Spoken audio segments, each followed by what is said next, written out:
Welcome to the wonderful world of dance, bringing you exclusive interviews with top dancers and choreographers and reviews of the world's best companies across the globe. You can find lots more on our website at thewonderfulworldofdance.com. Hi, this is Savannah Saunders from The Wonderful World of Dance, and today I am so pleased to introduce Subhash Gorania, who is a cutting-edge British choreographer and dancer and also artistic director of Morph dance company. Subhash creates works that blends Indian classical dance, hip-hop and contemporary dance, and is about to present the world premiere of his first full-length work called Classic Encounters, which is about to head off to the stage this month. So let's find out a little bit more about this company and creator. Hi, Subhash. Hi, Savannah. Thank you for having me. It's so lovely to have you. I understand you're in the studio at the moment. Yes, I am. Well, before we talk about the company, let's have a quick chat about your first full-length work, Classic Encounters. Tell me about this piece that you're premiering. Well, the piece initially started with me kind of working with 4 collaborators / choreographers, and they just happened to be 4 women. It wasn't done intentionally like that. It's just that these 4 women have had some impact in my life or my journey as a dancer, and I think it was time that I kind of just went back to them and said, look, can you create a small piece for me? So slowly we started putting all the jigsaws together, and we had an evening of sharing where we presented the 4 works, but it didn't work only because there were just 4 separate pieces, and it just seemed like on, off, on, off, on, off. So we kind of met up with a choreographer. His name's Gary Clark. He's an award-winning contemporary choreographer, and we kind of had a conversation about the journey of how I got into dance and why I'm doing this and what the piece is about and what he saw. And what became evident through this conversation was the fact that it wasn't the piece or the 4 pieces that were linking together. It was my story and narrative and my journey as a dancer. And he found that really interesting, and he felt that that is what needed to be said through the pieces, and that was the glue that kind of joined the whole show together. And then through some R&D and work and processes, Classic Encounters was kind of born from that. Well, tell me about this journey that has inspired Classic Encounters. Let's go right back to the beginning. Sort of when did you start dancing, and what drew you to dance in the first place? I actually started my dance class at 23 years old. I went into hip-hop. Yeah, very, very late. In the world of dance, it's extremely late. And I actually grew up hating dance. It wasn't something that I enjoyed. I never did it. When it was at school, I used to avoid it. It was just one of those things that never really inspired me to do anything. But what I was an artist in other ways. I mean, I loved painting and drawing. I was never I didn't excel anywhere in academics, but when it came to art, I just loved painting and drawing, and my dream was always to work for Disney. So that was my aspiration, and that was what I was aiming for. And then I got into a bit of an accident at university where I got into, I wouldn't say a fight, but it was almost that there was a bit of an argument between 2 people, and it then led to more people joining in, and I was hit over the head quite severely with bats, and I was hospitalized. So I don't want to go too much into the gruesome detail of this, but I was hospitalized, and it put me out of university. I was at university at the time, put me out of university for about a year, 3 months. And then finally, when I recovered, I had to have staples in my head. I went back to university, and I kind of lost the will to continue. I didn't have anything in me, and I was like, I can't, there was so much to catch up on, and I kind of gave up. So I was kind of stacking up tins in the supermarket, and there was an ad for a local dance class happening, and I kind of watched a film called You Got Served. So I kind of was like, wow, these guys are doing hip-hop and breakdancing, sounds fun.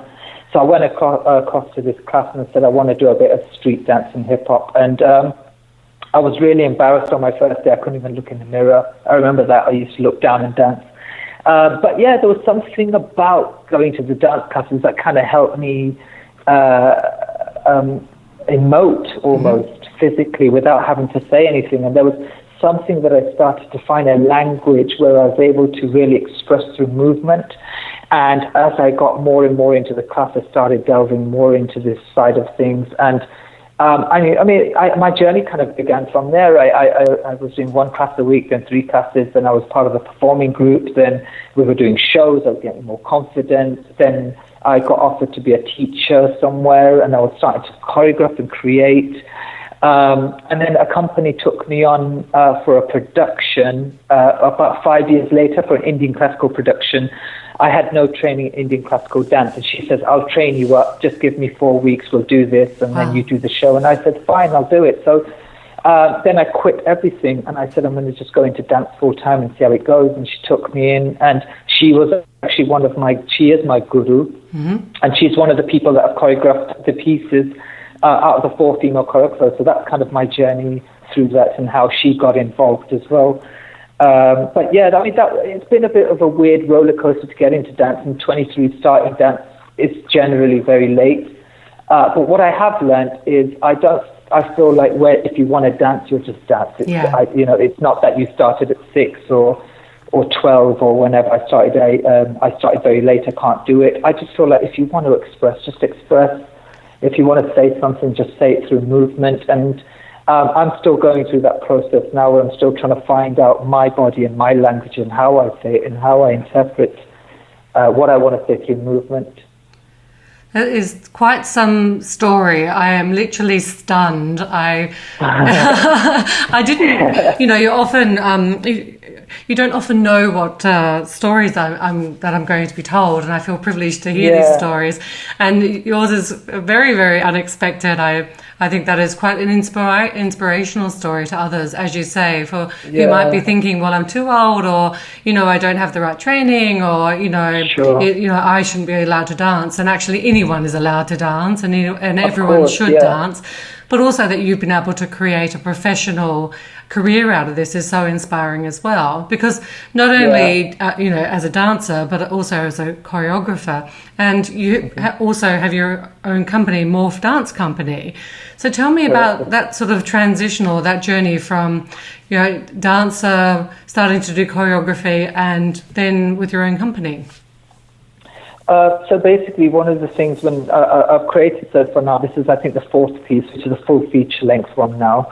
But a lot of the pieces that I create or when I collaborate with a choreographer is that it's inspired by personal events. So this being one of them. I grew up being bullied. That was another thing. So I kind of take experiences of personal life and see how I can interpret that through. Because one thing was with me is I could never come out on public and just talk openly to people. I kind of felt very shy about it. Even at university, I could never do it. But give me a stage with 1,000 people and I'll happily tell them through movement. So that kind of inspired the pieces in different ways and different experiences in life. And the company kind of built up through these things. So I had a piece just as a solo dancer, and then another piece, and then another. And it just got to the point where I thought, well, I needed a team of people to kind of start putting all this together to make it a show. So through Arts Council funding and, help and support from local dancers and artists and programmers, I was able to kind of gather that network and support together to come and see the work, to support the work, to encourage it. And a lot of them were saying that I think if I was to have my own company, that it would be the next push for me then to have a board of directors and a group of people. So I'm still at that early stage right now. The company is relatively new. We're still exploring, we're still learning. And Classic Encounters is the company's first full feature-length production. So we're still a relatively new company, and we're still growing and aspiring to be bigger, I would say. Yeah. Oh, that was very exciting. Yeah. And I'm interested also to sort of, it's difficult, because we're not showing a video here, but tell me about how you blend the Indian classical dance, hip hop and contemporary dance. As a creator, how do you bring those 3 elements together? My main language, I would say now, has become Bharatanatyam, which is a South Asian dance style from south of India. But I also have training in Kathak, or or Kathak as we say, which comes from north of India. So with that in mind, I mean, I've never learnt or trained in contemporary dance. I've never gone to college or school or done any physical training. So my training through contemporary dance has come through collaborators or choreographers that are predominantly trained in that form. And I've kind of learned that process of creation, of thinking, of moving through them. And what they don't have is they don't have the knowledge of Indian classical dance. So therefore, when we're in a room together, there's a lot of conversations that happen between two people where I will probably give them a question and they answer it in a certain way, or I will, give a question and they answer it in a certain way. And then slowly, through my vocabulary and theirs, we start to create a new language. Naturally, it will happen when you put two people from two different backgrounds together. And a lot of my processes of creations and movements have come from that, where there's been a lot of dialogue through movement of how I would interpret something and how they would. And maybe I see something that they do which I'm not used to seeing, and how would I interpret that my way? And therefore, that's where a kind of natural language is then slowly developed within a room, and that kind of becomes the starting point for a piece or a choreography or movement. Yeah. And you mentioned dancers there. How do the dancers respond to this mix of styles? What has been their feedback?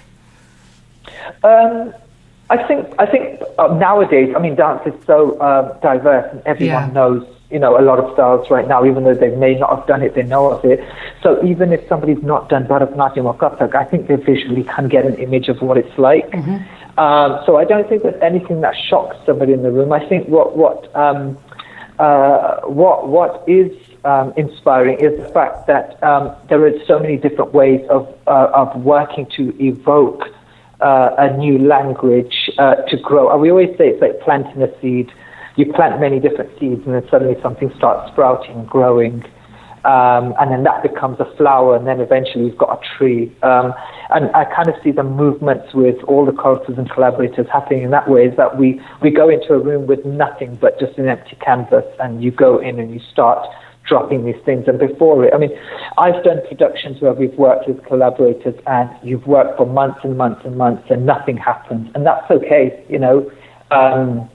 It's not that something, everything has to lead to something. And it's okay to put your hands up and be like, look, this didn't work, or that's not working, or there doesn't seem to be a dialogue, or they're not getting my vision, or I'm not getting theirs. And this happens. It's just there are a few people you just automatically, you walk into the room, your eyes meet, you connect, it's going to work. And it's about finding that relationship between collaborators or choreographers or dancers. And for me, that's kind of been the journey to get to where I've got to now, is kind of building the relationships with those artists out there in that way and seeing what works, what doesn't, because then it kind of helps me understand what I want from this and what will I get if I work with this person, or what will they get if they work with me, in fact.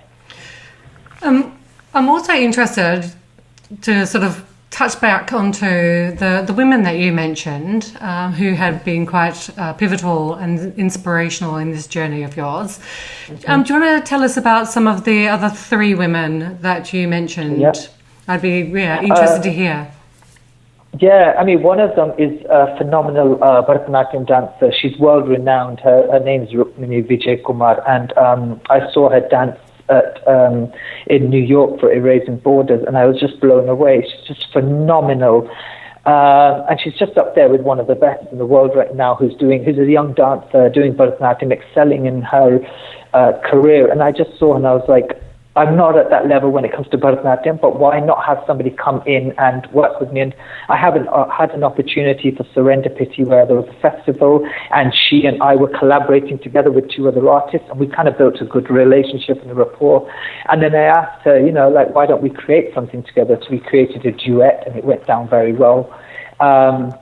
And then after that, I just asked her, would you be happy to create a solo on me? And she was like, yeah, sure, why not? Come down. And, we did something in 10 days, and I've been, playing with it since. And my relationship with her kind of began from there. And she's somebody that I really aspire to, and somebody I love watching move, really. And I just thought that why not get somebody like that who's physically moves me just by watching her. So she was one of the other collaborators. And Veena Basavaraja was the first woman that I ever collaborated who created a solo on me, and it was called Metamorphic. And Metamorphic has been in creation, in and out, on and off, for the last 5 years.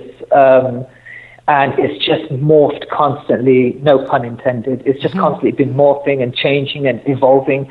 And when Gary saw it, he was like, rather than having all these 4 separate pieces, he actually found a connection of that being part and parcel, because originally the Classic Encounters was going to be 2 halves, that and then Break and then Metamorphic, and he saw the whole thing as one show and me leading it through a narrative of a story of my life. And Veena kind of plays a pivotal role in that sense, with the fact that she was the first person that I got to be in a studio with and work just solely on me as a solo. And it was the first time I was experienced what this was like. What was it like to have somebody create on you, or give you directions on how they want to see you move, or give you tasks to do. So that was a new experience, and I kind of wanted to make sure that that piece was part of Classic Encounters. And Priti Vasudevan was, my relationship with Priti Vasudevan was she called me over to see, funnily enough, Metamorphic at Erasing Borders in New York, and we built a good relationship after that from there. And she really was inspired with a lot of stuff I do. I was inspired with a lot of stuff she does, and she works very well with lights. So my relationship with her kind of was that she was very adamant that the piece would begin with lights, not the choreography, not the movement. We'll create the lights, and then the movement will work around the lights.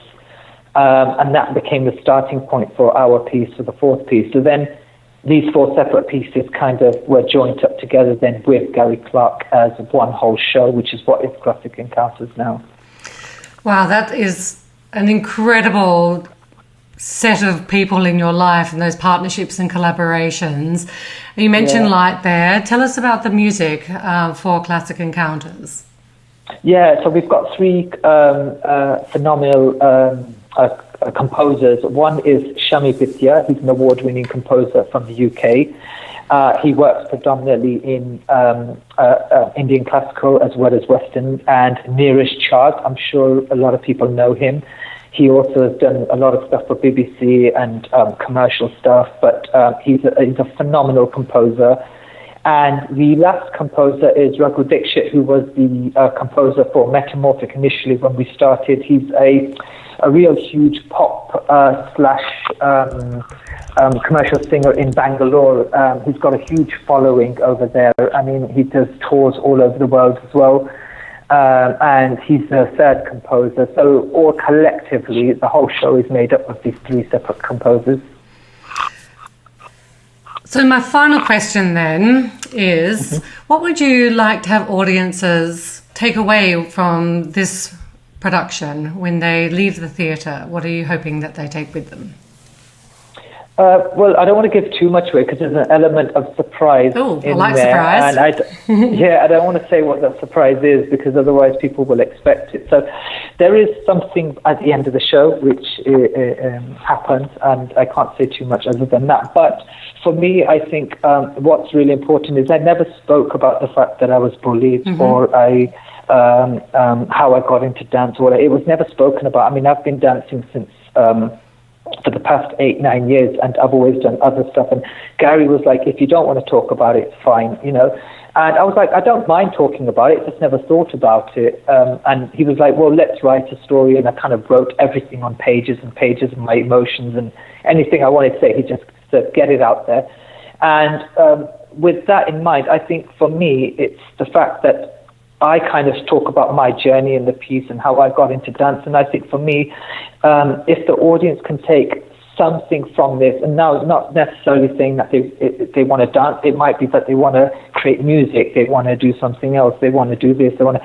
For me, if it changes people's lives by watching it or inspires them to go out there and just create, just go and reach for whatever it is, then I feel like I've done my little bit to inspire other people to at least go out there and reach those dreams.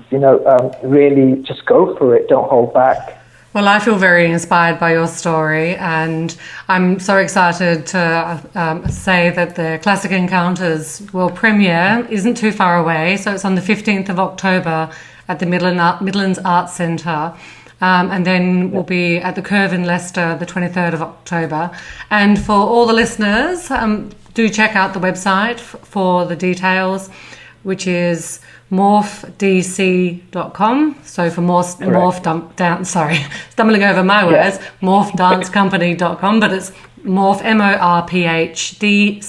morphdc.com. Thank you so much for talking to us, and I'm very excited for your world premiere. No, thank you for having me, Savannah. It's been lovely. Don't forget to subscribe. We've got some incredible interviews coming up with principal ballerinas and renowned choreographers. We love dance and ballet, and we hope you'll love us. Join us on Facebook and Twitter.